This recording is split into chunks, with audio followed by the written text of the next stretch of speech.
Happy Sunday, everyone. Welcome to Our Issues Birmingham.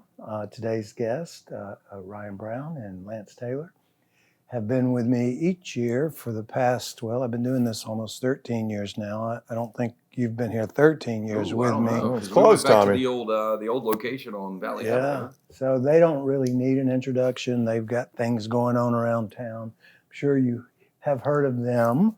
But I try to have a show annually about this time of year because this is the time of year when things get all focused on the next Saturday and people get crazy. And so we're going to talk about it. How about that? I call it my favorite time of the year. I mean, you can't beat football season. Yeah, fall and football season in the South, Tommy. It's the best. It's the best time of year, no doubt. The leaves are falling. I smell bourbon. Yeah, and this gamble from sun up to sunset. A little fire burning sometimes. He talks about gambling like it were not illegal. It's legal in 30 states. Of course, we're archaic here in Alabama. Oh, That's really? another issue, Birmingham. Is we need to get this stuff legalized. Let's legalize weed. Let's legalize sports gambling. Well, we've had the cannabis director on, and we're closer. Oh, yeah? Do you think that gets done in the next 3 years? At least medicinal. Based on his interview, which is still available on YouTube if you'd like to go back and listen to it. It's not that old. Yeah. We're closer than we've ever been. Oh, interesting. But he wouldn't commit to a time. Right. He wouldn't give you a time frame? Not specifically. Well, that shoe falls, then sports betting will fall, and people will even be more entertained by football, right? Yeah, they'll be stoned and watching football and betting on football all at the same time. So one of the things I told the guys I wanted to talk about was NIL and the changes that the NCAA has made effective this football season to try to address the problems that NIL created and why we never have a team that looks like the team we had the year before. And they've come up with a formula. I'm going to ask you, if you want to make a stab at trying to identify the formula in its three components of what I see. Essentially what I see is they're trying to regulate the player's receipt of the money by creating a pool of money from which all athletic departments, and I'm talking big dollars, like $20+ billion or something like that, and all athletic departments get a piece of the pie and they can distribute it however they see fit to whatever sports activity they want to distribute it to. Yeah. So that's one piece of it. Yeah, and they're limited in what they can distribute. They don't distribute it all either. Not every athletic program will distribute that entire amount because they can't afford to. The problem is every time the NCAA passes something, you attorneys take it to court and challenge it and get a decision most of the time in favor of the players. And that's what's happened here is, so all of what you're talking about went into place July 1st, and we weren't even out of the month of July before it had already been challenged, and courts had already come back and had ruled that each school who's got the programs that raise the money and distribute the money from boosters and from advertisers can still operate, and you can still pay above and beyond what the revenue share is. Well, so that is component number two. That's right.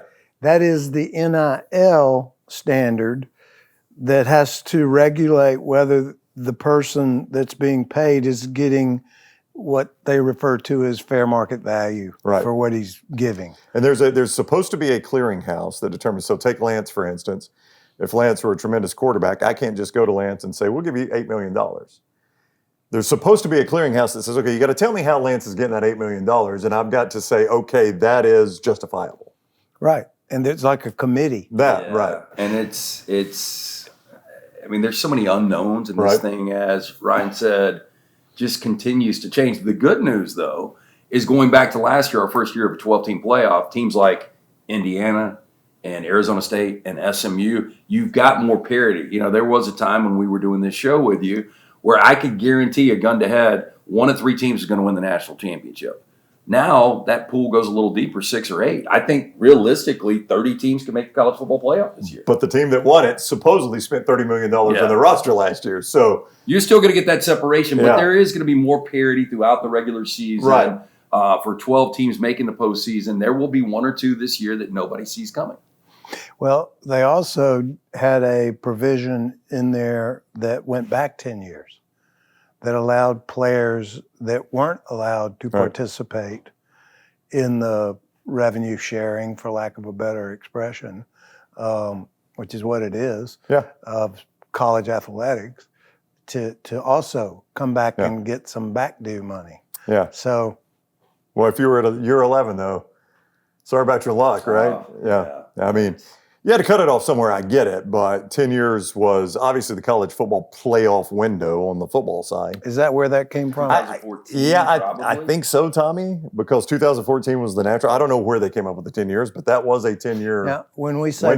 When we say they, we're talking about the NCAA? Yeah, well, the NCAA with the helps of the federal courts. I mean, the NCAA had to be dragged screaming and kicking into this. They buried their head in the sand for at least a decade, if not more, when they could have been a little more proactive in this and probably saved on attorneys' fees. You would be blown away at the amount some of these kids are making. Oh, yeah. No, I wouldn't. I've heard about it, and I've seen it in what they're driving. So God bless them. I mean, I get it, but it sort of takes something away historically from what college sports meant to people in my age group, because you never have the same team 2 years in a row. Yeah, that's the thing. The jersey doesn't mean as much. Yeah. So anyway, we'll talk more about other things when we come back from break. Stay with me. This is Our Issues Birmingham. We'll be right back. Don't go away.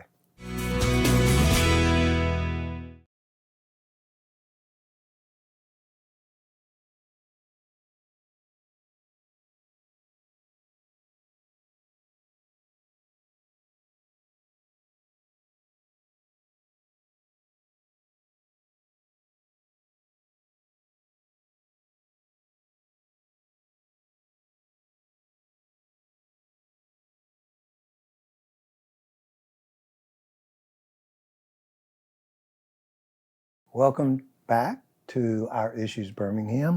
We're talking sports this time, and because this is the time we talk sports in Alabama, and all the bookmakers are all getting excited. That's illegal, Tommy. I thought we just established that was illegal. Well, have you ever represented the bookmaker? Every bookmaker I have represented. I don't say that lightly. Not every bookmaker. Right. I've been involved in every bookmaking case in the state of Alabama federally as long as I've been a lawyer, which is 46 years. That's remarkable. But it's become a lot less taboo, right? It's more about the tax evasion, right? It's more about the fact that the IRS wants a piece of the action. Yeah. And they're entitled legally to 2% of gross wages. Right. But let's not talk about that. Let's talk about SEC Media Days. Specifically, Auburn is on my mind. Yesterday, there's some report about play calling. Who's going to call the plays? The most bizarre thing I've ever read in my life. Somebody's going to call first down plays. Somebody's going to call third down plays. You guys do it different on the planes. You remember when Gus Malzahn had his scoring system for the spring game? Yeah, I do. And nobody could figure it out. And now you've got Hugh Freeze making all this money, and he's a combined 11 and 13 right now. He's got a quarterback's coach calling first down, his offense coordinator calling second down. Or third. He's third. Offensive coordinator's third. Hugh can override any of it. He gets right of first last refusal. So right. He gets the ultimate. Well, being the head coach, you should. Yeah, sure. And being an offensive guy. Well, you only got, what's the time between plays? 24 seconds? What's the play clock? Well, when they blow it into play, you've got 25 seconds. Okay. Well, you got to make a play call in a hurry. Yeah, you get a penalty if you don't. Well, we got microphones and helmets this year. Mm-hmm. Has that always been like that? This started last year. Yeah. Yeah. I didn't know that. Yeah. So he can actually talk he's at the line. Talk straight to the player. Well, what's the deal with Auburn? They weren't ranked preseason to be anything. Yeah, look, schedule's difficult. They kick it off in Waco against a Baylor team that won 6 consecutive games to end the regular season last year. Is that at home? No, it's in Waco. Friday night in Waco. So Hugh Freeze went out and got his quarterback finally. You know, Peyton Thorne obviously wasn't the guy, and they spent a lot of money, speaking of NIL, for Jackson Arnold to come from Oklahoma. So I think there's excitement there. Is he a passer, a runner, Well, a scrambler? He was a runner last year because they had the worst passing offense in the SEC. Now, that wasn't entirely his fault. They had a terrible offensive line, and all 5 of his receivers were hurt. But Oklahoma was dead last in passing in the SEC last year. But if you're an Auburn fan after a 6-7 and a 5-7, and you're paying Hugh Freeze, I think he's the 17th highest paid coach in college football. That's got to start equating to some wins. They get Alabama and Georgia at home. I believe they've got to win one of those games. I think he's got to win at least 7 games to keep his job. And I think when we're doing this show with you next year at this time, I think there's a better than 50-50 chance that Hugh Freeze is not the head coach. And I like Hugh a lot. I thought Hugh was going to be a smashing success at Auburn. I did and too. I just don't know what's going wrong. Well, trying to keep players out of prison has been one of the problems that I've noticed. Gets a lot of people arrested. A lot of programs do that. Yeah, championships come with it. This is so pivotal though, because I think you would agree. Like even if he's 8-4 but gets blown out at home by Alabama and Auburn, Alabama and Georgia, that could be a problem. Yeah, there's a scenario where you could win 9 games and not really have a good win to hang your hat on, and especially if those 2 of those losses are Alabama and Auburn. They haven't beaten Auburn since 2017, or Georgia, excuse me. I did the same thing. They haven't beaten Georgia since 2017. They haven't beaten Alabama since 2019. So at some point, Hugh Freeze or another Auburn coach has to break that string. Auburn fans, you know it. You don't want to lose time and time again to your 2 biggest rivals. No program wants that. And his signature win up until this point in 2 years is Texas A&M. Yeah. He's lost to New Mexico State, Vanderbilt, Maryland in a bowl game. Yeah, there's been some bad losses. There's been some heartbreaking losses. I mean, the Gravedigger, the final play against Alabama. I mean, if that goes the other way, I think. Is that what they call that? The Grave? That was the call of the play. Fourth and whatever. That was the play name. Yeah, the play was called the Gravedigger. Yeah, Alabama called the play Gravedigger. But I mean, look, the narrative's probably a little different on Hugh if they don't have that play. But a lot of that was Hugh's fault. Yeah. Well, we talked about the offensive side of the ball. What about the defensive side? That's the good news for you. Is I think Auburn's going to have a good defense. DJ Durkin is a very well-respected defensive coordinator, another year in the system, and you've got your best player on the team is Keldrick Falk, best overall player on the team. Where is he? He's an edge rusher, pass rusher, and projected top 10. Yeah. Marcel Darius quality. Different position, but yeah. Can definitely get after the quarterback. Can get after the quarterback. What I'm talking about is big and fast. Yeah. Probably not the same build as Darius. But Keldrick Falk, like Lance said, is a legitimate first-round, top 15 type pick. And Auburn hasn't had one of those in a while at any position. So to have a player that's considered like that shows you this roster is getting a little bit better. And he's a tackle? He's a pass rusher. Defensive. Well, where does he line up? Well, at the end of the line and gets after the quarterback. Oh, so he's on the edge. He's on the edge. He's an edge. Corner. He's an edge. Yeah. So they call that a pass rusher. Well, is that different defenses call it different things. Yeah, some call it a jack, some call it a linebacker. Some call it his a job bandit. Is when that ball moves, get after that quarterback. Go to the quarterback. That's right. Make sure that guy's not on his feet. And throw everybody in front he's good at away. Yeah, he's good at doing it. On the offensive side, we talked about quarterback. Do we have our solid running backs coming back? We had a great running back. Well, you had a great running back in Jarquez Hunter last year, who's now with the Los Angeles Rams. There's multiple guys, Cobb, Austin. I really don't know. I guess Austin's probably probably Damari Austin. Better offensive line. That's the good news for your running game. You've got an NFL caliber center and probably 2 NFL caliber tackles, and it's one of the better offensive lines Auburn's had in a while. So we have hope. There is hope. There is hope. Baylor. Hope can be dangerous, though. Well, it's been said expectation is the source of all unhappiness. And that is the motto of Auburn fan. Keep your expectations low, you're never unhappy. Don't go away. We'll be right back. We're going to take a short break. This is Our Issues Birmingham.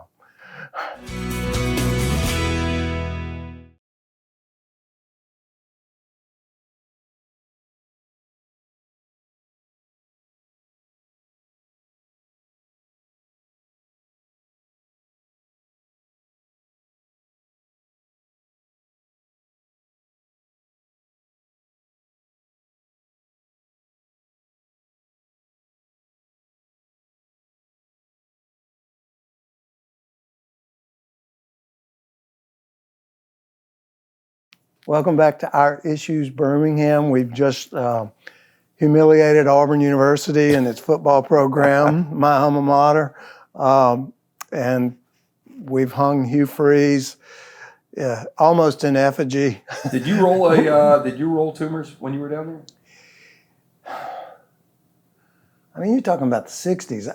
Not a complicated question. Well, we were rolling something else back in the 60s. And it was Were you a supper club guy back in the day? I was a supper club guy. I would go out to all those places, yes. And we could drink back then. It was legal.